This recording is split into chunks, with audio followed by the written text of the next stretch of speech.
The Ugly American is a novel that takes readers to the underdeveloped country of Sarkhan, located near the countries of Burma and Thailand in the early 1950s, where dominant world powers like the United States and Russia have established a presence in the region.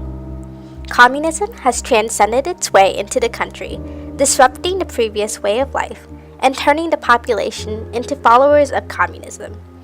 The manifestation of communism in Sarkhan has left no room for any other ideologies to be brought upon.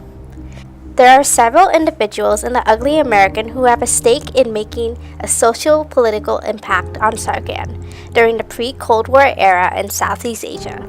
They include U.S. Ambassador Sears and McWhite, Russian Ambassador Krapitsin, as well as the formidable Major James Wolchek, poultry expert Tom Knox, Colonel Hillendale, Father Finian, Senator John Brown, journalist Yu Mong Sway, and Homer and Emma Atkins. The Ugly American's main thesis was presented by William J. Lederer and Eugene Burdick and is as follows.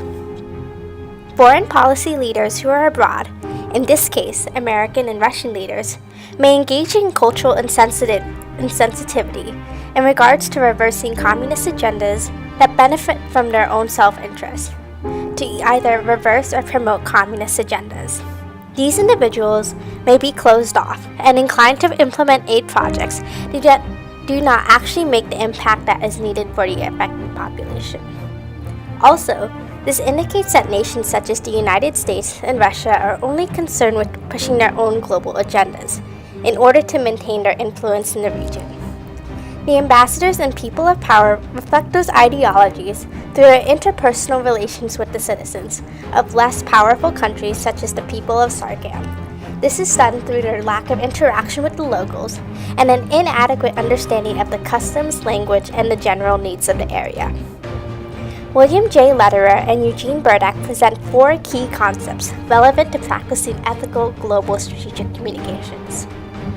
They address this concept of cultural inclusivity and sensitivity, or doing your research. The in-text scenarios that focus on this concept include the U.S. and Russian response to the Sarkhan rice famine, and the fall of Dien Bien Phu and Mao Zedong, in which Vietnamese surgeons were fighting according to the pamphlet tactics. In the circumstance of the famine, it was recognized by the Sarkhanese that the Russians were more receptive and inclusive due to the fact that they had done prior research on the Sarkhanese culture. In the Santis Bindles, The Halo Effect, balancing authenticity and reputation in corporate social responsibility, Brindle emphasizes the necessity of research in order to establish a lasting relationship between a company. In this case, it is global policy actors and ambassadors and their efforts to establish and influence foreign countries' ideologies. Journalist Yu Mong Sway. He claims they, in reference to the Americans, isolate themselves. They live pretentiously. Perhaps they're frightened or defensive, or maybe they're not properly trained and make mistakes out of ignorance. But individual Russians I have met in Burma make excellent impressions. They have been taught our local sensitivities and usually manage to avoid abusing them. Is understanding the native peoples, or understanding key stakeholders through collaboration with communities. An in-text example is Father Finian's work with the Burmese. Under the reign of communism, some Burmese hold the fear of not being able to hold any other beliefs other than that of supporting communism. When Father Finian arrives in Burma, he seeks to find individuals who are either Catholic or share anti-communist sentiments and are trustworthy. He gathers 9 men. He asks them how and why communism has manifested in the region. He listens to them. He guides them and allows them to take action on their own to reverse communism in Burma through the creation of a newsletter called The Communist Farmer. This scenario brought to light in The Ugly American emphasizes the ethical strategic communication strategy, which is needed to collaborate and engage with stakeholders.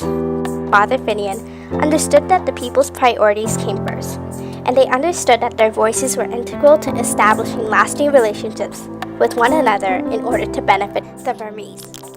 This theme of stakeholder collaboration and engagement presents itself in Lim & Greenwood's Communicating Corporate Social Responsibility, CSR, Stakeholder Responsiveness and Engagement Strategy to Achieve CSR Goals.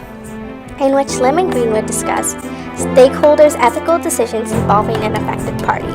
In this case, this is the Sarkanese. They must be informed and involved participants. The Sarkanese priorities were put at the top of the list for Homer Atkins and Father Finian, who understood their concerns and needs. For this, they were rewarded with mutual respect and gratitude. One quote that shares this sentiment is presented by Homer Atkins.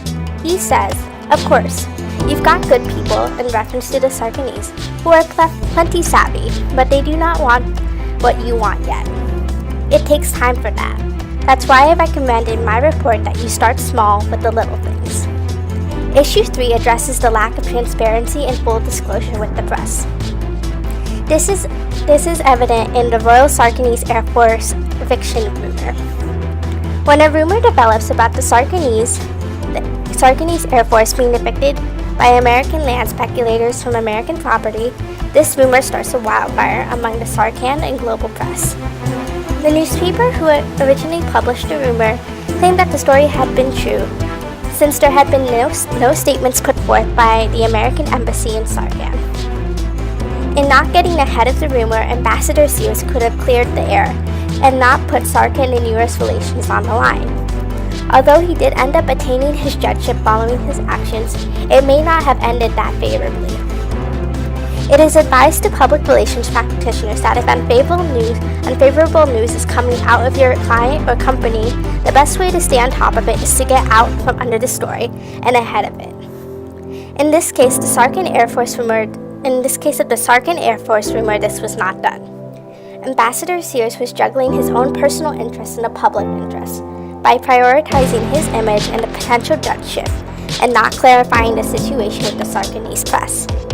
This theme of transparency and full disclosure is emphasized in Berg and Feldner's Analyzing the Intersection of Transparency, Issue Management, and Ethics, The Case of the Big Soda, in which Berg and Feldner discuss the inevitability of negative sentiments being expressed in the media and the importance of responding to the coverage ahead of time or in a timely manner once it occurs. Ambassador Sears' decision to delay putting out a statement could have easily caused more uncertainty and confusion, but could have been avoided with issue management and looking at the warning signs. In a quote, he says, "This silly story, which I know must be a lie, is hurting the United States. I'm going to ask him point blank about the Air Force training area. The minute he says it's untrue, the story will die." Issue 4 addresses the balancing of public and private interests. This issue was addressed with Senator John Brown. Senator John Brown is a man who was once confounded by the corruption of corporations, but after realizing the error of his ways, he was able to realize the responsibility he holds as a senator and as a member of the Foreign Affairs Committee. He balances both public and private interests that may not always keep the public's best interest at heart. When he goes abroad to Saigon, he demands not to be skirted around and having no interactions with the locals. He wants to gain insight as to how U.S. aid is being utilized. He goes back to the U.S., unable to have a clear perception of how U.S. aid projects are being conducted. He claims, "Now I want no whiskey drinking, social butterflying on this trip. Now I know this diplomatic boys, and they'll try and show us the best side of things to try and keep their own appropriations up. But we're going to dig into everything. I want to talk to the natives, the low-ranking employees, and technicians in the field, and I don't want to spend too much time with the big boys." Kathy Fitzpatrick and Candace Gutierrez toward a professional responsibility theory of public relations ethics addresses how companies may balance public and private interest. In Senator Brown's circumstance, Senator Brown is able to distinguish prioritizing public interests over private interests. When he visits Saigon, he does this by trying to gain honest insight into the aid projects being conducted in the region. He engages in social responsibility by going to Saigon without seeking any ulterior motive. The concepts presented contribute to the overall disregard and lack of care that the world powers such as the United States and Russia demonstrated during this era. The mistakes and endeavors pursued in the ugly American give us insight as communicators as to what our priorities need to be to effectively communicate. And we are responsible for making informed and ethical decisions on behalf of an organization or even on behalf of a major population.